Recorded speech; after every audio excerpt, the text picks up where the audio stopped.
Сәлеметсіздер ме, құрметті білімгерлер. Біз сіздермен қазіргі қазақ тілінің морфология курсы бойынша практикалық сабақтарымызды бастаймыз. Дәріс сабақтарынан алған теориялық білімімізді практикада қолданып көрейік. Бірінші тапсырмада түбір сөздердің лексикалық мағынасы мен грамматикалық мағынасын анықтаймыз. Дала сөзінің лексикалық мағынасы жазықтық. Себебі ол ұғымы сол жазықтық деген ұғымды береді. Грамматикалық мағынасы заттық мән береді. Сөйтіп сөз табы жағынан зат есім болады.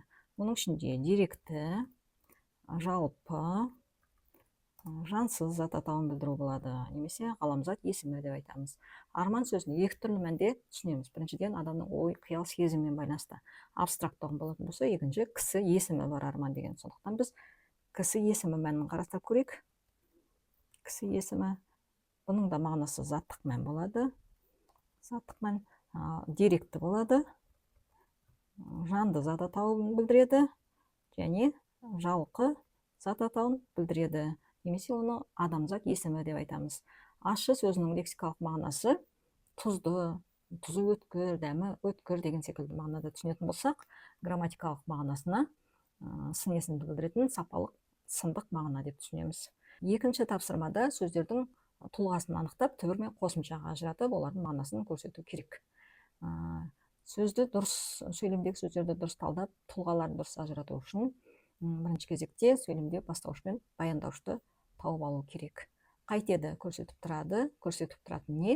Сөз, яғни сөз бастауыш, көрсетіп тұрады баяндауыш. Басқа да нөлдік тұлғалар келеді, оны контексттен көреміз. Қазақ тілінде дегенде тілі сөзі тәуелді жалғауында тұрғандықтан, оның алдында ілік септік бар деп түсінеміз. Қазақтың тілі болады.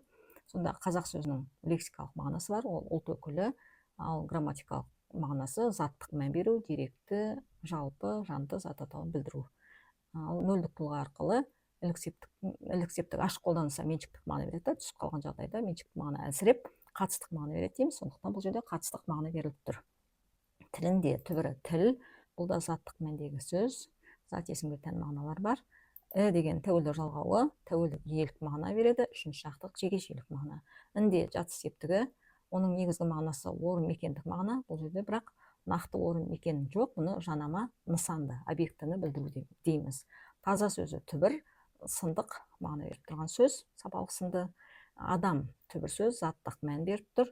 Деген түбірі де, көмекші етістік, ол модальділік мағына береді, көмекші етістіктер. Ген деген есімше тұлғасы, қандай сөз деп, сөздің алдында сындық мағына істеп тұр. Сындық мағына дейміз мағынасын. Сөз, заттық мағынадағы сөз, оның нөлдік тұлғасы бар, ол атау септігі, оның беріп тұрған мағынасы қимыл иесін білдіру деген сөз. Түбірі үсті басы деген қос сөз, түбірі үст, бас, бастапқы тұлғасы мен тәуелді жалғауының үшінші жағы тәуелді иелік, үшінші жақ жекешелік мағына. Ның ілік септігі меншіктік мағына. Тазалығы мен түбірі тазалық.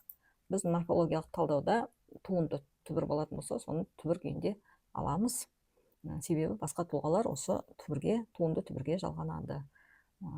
Тазалық абстракты затты ұғымдағы сөз, тәуелді жалғауы, алдыңғы секілді мағыналар береді. Мен көмектес септігі, кіммен, немен деген сұраққа жауап беріп, ортақтық мағына беріп тұр.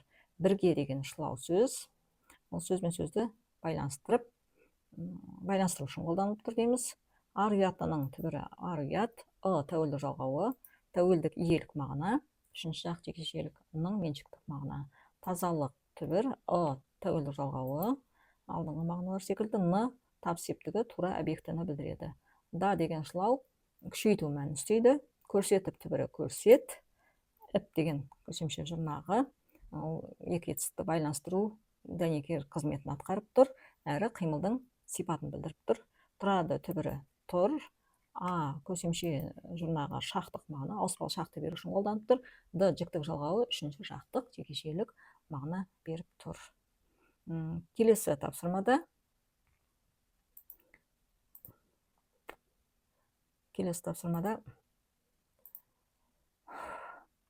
сөздердің грамматикалық тұлғасы менен мағынасын көрсетеміз. Бірінші ың жұрнағының беріп тұрған мағынасы меншіктік мағына дейміз. кешіріңіздер. Ың жұрнағы тәуелдік жалғау уақытта тәуелдік иелік мағына, тәуелдік иелік, оның ішінде екінші жақтық жекешелік мағына беріп тұр. Ал ның деген жалғауымыз ілік септігі, оның мағынасы меншіктік мағына дейміз. Меншіктік мағына беріп тұр. Баласы дегенде оның жалғауы с, тәуелдік жалғауы, ол да тәуелдік иелік, үшінші жақтық жекешелік мағына береді. Болма дегенде ма жұрнағы,